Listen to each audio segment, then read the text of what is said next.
usemakhiweni ozinto ezingentezi uhlukanise-ke ingaba ezimbili unjalo nje ke lo mrhatsho nelikamabonakude mina-ke ingapha kumabonakude nanzi ezijutshileko. Witness F has been hospitalized and is not available today. The hearing of the testimony of Witness F is postponed to 16 March. Ufakazi u-F obefuze ayokufakaza namhlanje komishinini kaMadlanga ungeniswa esibhedlela ngamavuko angasimnandi watsho bona uyathwila kwanamhlanje. Umndeni womtshayeli weteksana encane ezaziwa ngama-Bolt nama-Uber wabukile amapholisa ngokweqa msinyana ngokubopha abasolwa ekubulaweni kwaka-Isaac Sahliat. Usomkhandlu wezokuthutha uDiya Letlhabela ukhombela bona bathathelwa amagadango labo abathinteka engozini ekuseni namhlanje ebandakanya isithuthi sabantwana besikolo e-Atteridgeville ePitori.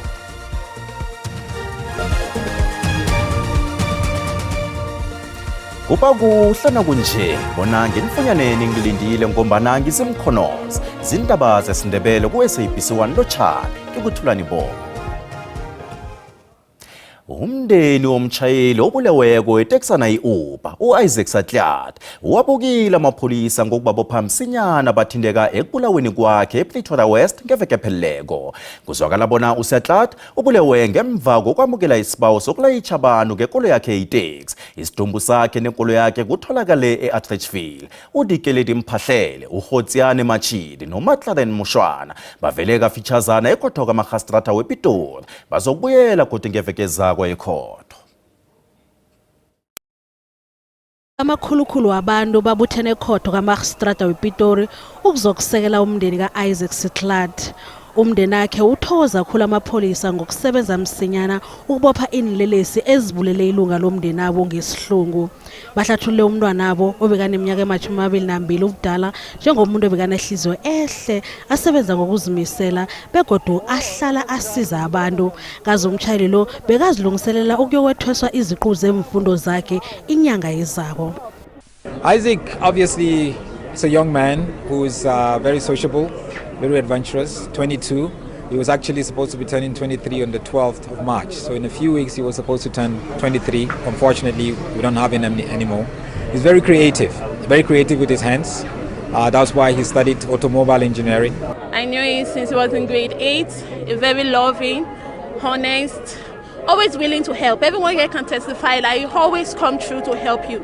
That's why we are here today, because of Isaac. Abatshayeli bamateksi amancane abavela engikhampanini ezihlukeneko bathi bazokujama babumbane balwe nokusahlelwa abakhweli. Bababoka abatshayeli ukuthi bafaka amakhamera amancane ngenkoloyini zabo, ama-dashboard cameras, ukuthi bazivikele ezehlakalweni ezifana nalezi zeveke epheleleko. Kono hijack mo roboto mo stop sign. So this dash camera ke nagana hore e na le mosola o montsi tata. Abasolwa bangale isibawo sebail. 3 accused persons appeared before the court this morning, ranging from age 30 to 25. They are facing a charge of premeditated murder and robbery with aggravating circumstances. Amapholisa yaraga nephenyo kukunje asafunana nomsolwa wesine ekuthiwa naye uyathindeka ekubulaweni komtshayeli lo.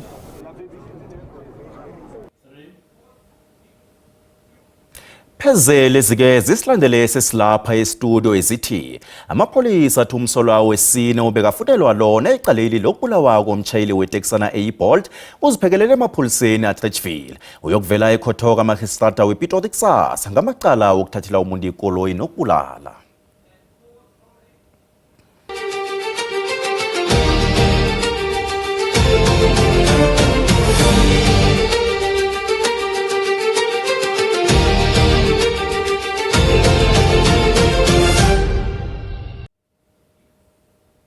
Buthulile kwanamhlanje ubufakazi bakafakazi owaziwa ngelikafakazi u-F ofakaza entumbeni owabonakala emakhemereni aluse ubulelesi asuka emzini kaKatiso KT Mulifeni Sikhwama.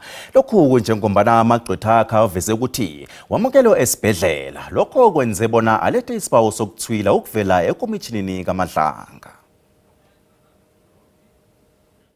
Emalangeni amabili azako abukho ubufakazi obuyokwethulwa phambi kwekomishini kaMadlanga. Kanti iqalwe bona ikomishini le ibuyele godu ngelesithathu mhla amalanga ali-18 kuMhlolanja nonyaka. Nofakazi omutsha ekulindeleke ukuthi kube lisekela likakomishinara kezobelelesi uLieutenant General Shadrack Sibiya, ibizo lakhe elivezwe ngufakazi F ngemlayezo yeWhatsApp. Nanyana kunjalo ufakazi F uyokubuyela godu phambi kwekomishini le mhla amalanga ali-16 kuNtaka ku-2026. Chair and Commissioners, witness F has been hospitalized and is not available today. There is an application for postponement. The medical certificate on the last page of that application, Annexure I2, records that witness F will not be available at least until 25th February. We have looked at our calendar, and the earliest available date that we have after 25th February would be 16th March. Now, as things stand, 16th March is the last day of the commission. The hearing of the testimony of witness F is postponed to 16 March 2026 at 9:30 in the morning. That's adjourned. Lalela kobufakazi ekomitshinini le kuthuliswe namhlanje ekseni ngemva kobana ufakazi F angeniswe esibhedlela. Ufakazi F nabanye abofakazi bathindanise uLieutenant General Sibiya naloyo osolwa ngokulinga ukubulala uVusmuzi Cat Matlala. Umholi wekwethula kobufakazi uMatthew Chuckleson wethulwe isibawo sokuhociswa kwesibawo esiphambi kwekomishini le. Have looked at our calendar. Isikhulu samahawks KwaZulu-Natal uMajor General Johan Booysen kuzwakala bona bekathindeka ekuhleleni nekwenzeni izenzo eziphambana nokulunga ebezenziwa amapholisa weKhathomano. Ikundla elaleleko izwe bona isikhulu salokhu yasephiko lezokutshuthiswa komphakathi NPA uShamila Pathoyi ubhalelwe ukuthatha amagadango ensolweni zokubulawa kwabantu abasenkhundleni eziphezulu lokhu asesemnqophisi wezokutshuthiswa komphakathi KwaZulu-Natal. Lokhu kuvele amagcwetha womtshutshisi ojanyisiweko weSewula iGauteng uAndrew Chauke nabekadosa phambili ubufakazi besekela lomnqophisi walokhu weTlhagwini Tjingalanga uAdvocate Silo Mayema ephenyweni likaNkabinde elitsheje ukulungela ukuphatha kweofisi kukaChauke. Inyano Major General Johan Booysen abhalile bona uyazi ngezenzo ezingasisemthethweni zamalunga amapholisa weKhathomena. Ikomishini le izwe bona waphikisa isibawo sekhotho esalethwa lilunga lehlangano lamateksi yakwamaphumulo elabulawako uBongani Mkhize. UMkhize wayekhotho ngesibawo esirhabileko afuna ukuvikelwa emalungeni amapholisa awasola ngokubetha, ukukhahlumeza nokubulala okuhleliweko. Ngesikhathi eso amalunga amahlanu ehlangano lamateksi yakwamaphumulo bese kabulewe. UMkhize kusola bona wajola bona uyalandela kunokuthadlulisela insolwezi ephikweni eliphenya ukuziphatha kwamapholisa. uBooysen obekasikhulu samacala ahleliweko KwaZulu-Natal kusola bona waphikisa isibawo sekhotho esirhabileko. Chairperson, General Booysen is the provincial head of organized crime in the province in KZN, and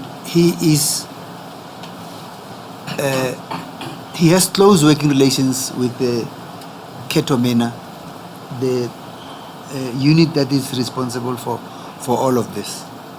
So there are complaints that Ketomena unit is responsible for all these atrocities. Ikomishini le izwe bona uAdvocate Shamila Pathoyi bekaphethe iofisi lokutshothiswa komphakathi KwaZulu-Natal ngesikhathi kwenziwa insolwezi. uMayema uthi ofisi likaPathoyi labhalelwa ukuthatha amagadango ngaphambi kokuthatha ishinge The Hague. Advocate Shamila Pathoyi and her staff were the people who were supposed to have ensured that the matters are dealt with appropriately. Yes. And is that the office you are saying failed in its duty? That is correct, Chairperson. ibandla lijaje ukuziphatha kwamapholisa IPD lihlatshwa nangezangobatsho yokubhalelwa kuphenya izangobatsho yingqongqoyilo ngoBoyzen namapholisa weKhatomena ikomishini yaRagama. Iparlamente izilungiselela inkulumo-mpendulwano yenkulumo kaMengameli uCyril Ramaphosa yobunjalo belizwe hlakana nokhunye lihlelo lokuthunyelwa kwamajoni emphakathini erhagalelwe magenge nabekathula inkulumo yobunjalo belizwe ngeveke ephelileko. uRamaphosa uthe uzokusiza ekunzinziseni indawo ezinokuguruzela. Abanye bayahlaba bathi amajoni angeze alungise into ebhalela bemapholiseni ukusuka emirabhini yabo. Ngeveke ephelileko uRamaphosa umemezele bona ukuthunyelwa amajoni eGauteng neTjingalanga Kapa ukusiza ukunzinzisa imiphakathi elengelanga eGarheni. Kodwana kunembuzo ethi amajoni azokukhona njani ukwenza umsebenzi begodu ingakhani banensetshenziswa ezikhambisana nakho lokhu na. The announcement by the President to deploy our soldiers in the streets against our own citizens can never be supported and condoned in a constitutional democracy like ours. This is more so where we have a dilapidated and defunded defence force with very poor defence capabilities left. Uhulumende phambilini ke walibawa isizo lamajoni ngesikhathi kunesililo kodwana kwaba nemphumela engafaniko. Umbuzo omkhulu ke nje uthi ingakhani ukungenelela kwamajoni okho kuzokuba nemphumela asafuthi namkha kuyokubuyeleleka ekwenzeka phambilini. The primary training objectives of our soldiers is not to do policing work within our borders, while they can assist on a very short term and with a very specific in and out mandate and objectives. Zinchitshilo zokusebenza ngiyanda ukuthwenyeka ngobungozi bokuthumela amajoni endaweni ehlala kiza abantu begodi lokhu kuthi ukuthini emphakathini eseyivela ihlalele evalweni le. If not, it can give the impression of a more militarized state, which is devastating for our democracy and for investors' confidence. Njengoba namalungu eParliament ayokubamba inkulumo-mpendulwano ngenkulumo yobunjalo belizwe kusasa, ababelani bemajonini bathi ukuthunyelwa kwamajoni kuzokuvulelwa amehlo khulu. Bathi kuzokuveza bona ingakhani inkulumo kahulumende ngobulelesi ihleleke kuhle ikhambisana nesikhathi begodu ingawaruthula nemrajana unomphela amagenge namkhanjani. Indaba nasenjalo izakhamuzi zemhlahlaneni yeSporong eTjingalanga eJohannesburg sithemba bona ukuthunyelwa kwamajoni bona ayokulwa nokumayina ngongemthetho kuza kuletha ukuthula nokunzinza endaweni. Lokhu kunjengombana ngenyanga epheleleko izakhamuzi zeSporong sibalekele olweni umphakathi eRandfontein afikile amazamazama. Sithiwe ixoxe lamagwaba bechobane yokuhlaselwa yilaba abamba ngokungemthetho. uMeya Michauko sehamba ngenduku njengoba dubule konyaweni. Uthi kunegobolondo lenhlamvu elisabhajo onyaweni kanti manje useza wayeka ngisho emsebenzini ngoba engasakwazi ukuhamba. Kunzima. Angikhona ukuya emsebenzini, angikhona ukuhamba. So kwamanje kunzima. Lo mama uthukuza ukuqhuma kwesibhamu sekwaba inswa akavukela umchilo wesidwaba njengoba iqhuma ngisho emini kwabha. Mangabe bedibana nezingane ziyalekho ukusoda bathi lamaphoyisa mayihamba la ahambe nathi ngoba sasala la lamaphoyisa siyala azosibonisa omama bethu. Enangazi ke mthi wamama ngiyombona phi ngoba kudala phela shona. Abahlaziyi beindaba zobugebengu baqagula ukuthi akulona iseliphusile ukujutshwa kwamasosha emphakathini ngenxa yokuthi ayasiqinisa isandla ngagcina kulimala abantu. Amaphoyisa eGauteng akwemukele ngezandla ezimhlophe ukujutshwa kwamasosha esifundazweni. The management of the South African Police Service in Gauteng has welcomed the announcement on the deployment of the South African National Defence Force to assist the province in combating gangsterism as well as illegal mining. The management, led by the Provincial Commissioner, Lieutenant General Tommy Mtomeni, has previously also met with the National Joint Operational Structure during a special sitting with the co-chairs to discuss the deployments, and therefore we are ready to and are awaiting the formalities to be completed. Igama lami nguCalvin wakwaDludla, endabeni zeSABC ngibika ngaseRandfontein. Umbuzo bewumalungana nendaba yokuthi uMengameli uhlela ukuthumela amajoni lapha kuhagele amagenge namazamazama nakumbono wakho yalandela.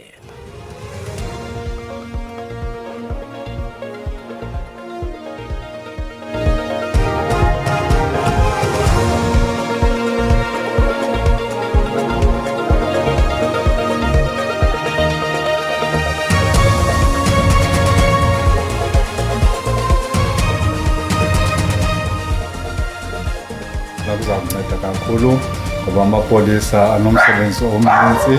Nendlela zizakhona ukubona ukuthi kwanje khona batshelwe emthombo. Amapolisa abasawezwa, amapolisa bayawabetha bayawagijimisa.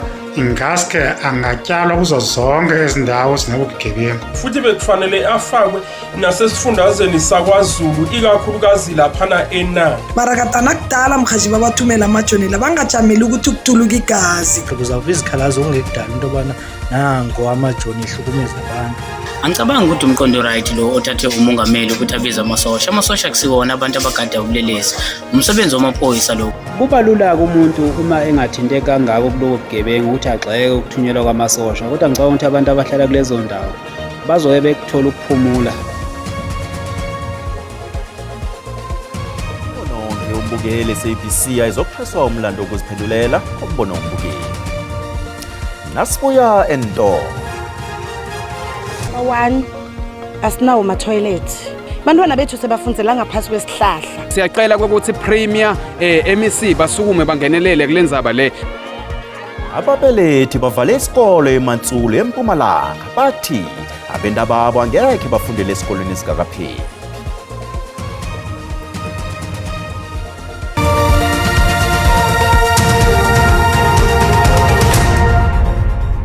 Siyaraga indaba zesindebele laphambukeli nazikuphundileko uyazithola ku YouTube, SABC Plus, TikTok, X na ku Facebook. Namba sikhambe.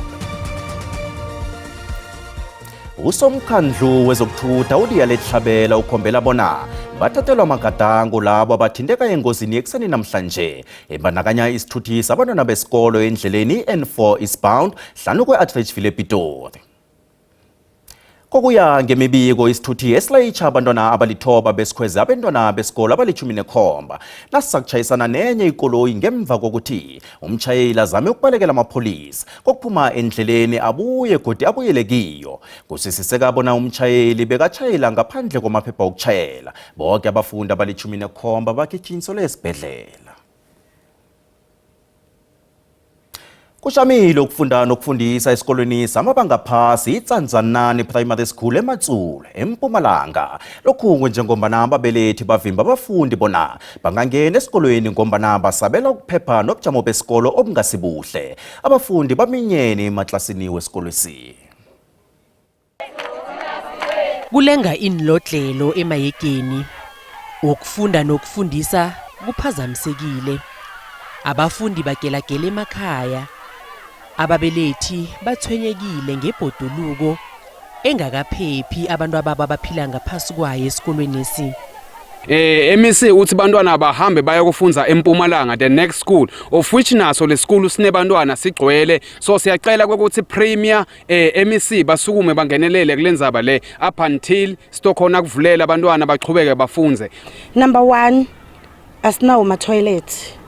Number 2 sinemazozo la more than 10 years ala bantwana bebafundzela kuwo sesibakhiphile ngoba lamazozo awasekho safety anebungodi. Bantwana bethu sebafundzela ngaphasi kwesihlahla. Ngo-2016 umnyango wezefundo esifundeni esi usungule isigaba sokuthoma sokwakhiwa kwesikolo kodwana kwajanyiswa. Njenganje umnyango lo ufuna ukufudusa abafundi ubaseke esinye isikolo esingumakhelwana.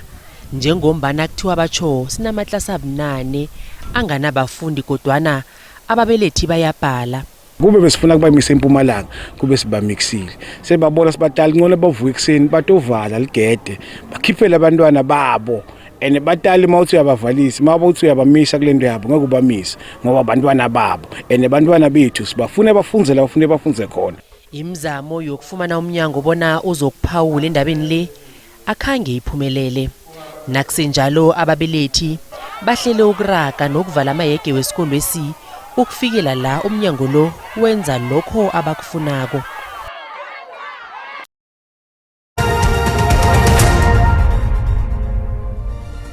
Ngezimali iranda lehlile nalinganiswa nezinye imali ezinkulu.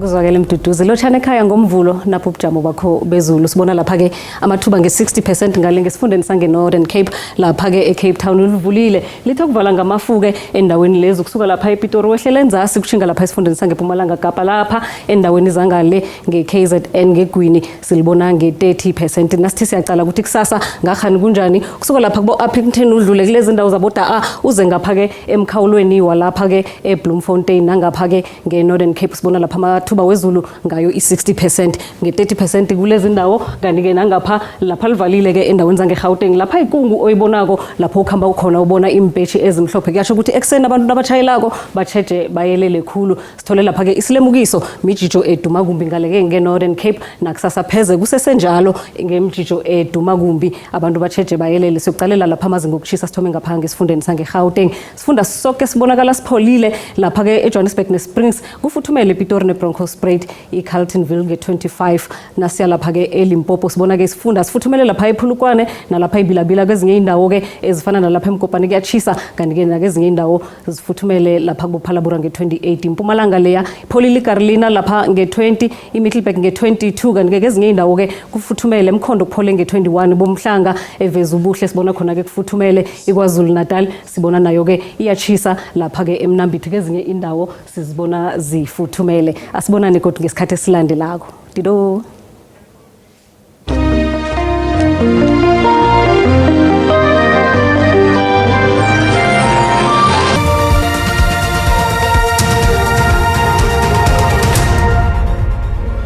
Sanamhlanje indaba ziguqa laphambukeli yokhobongile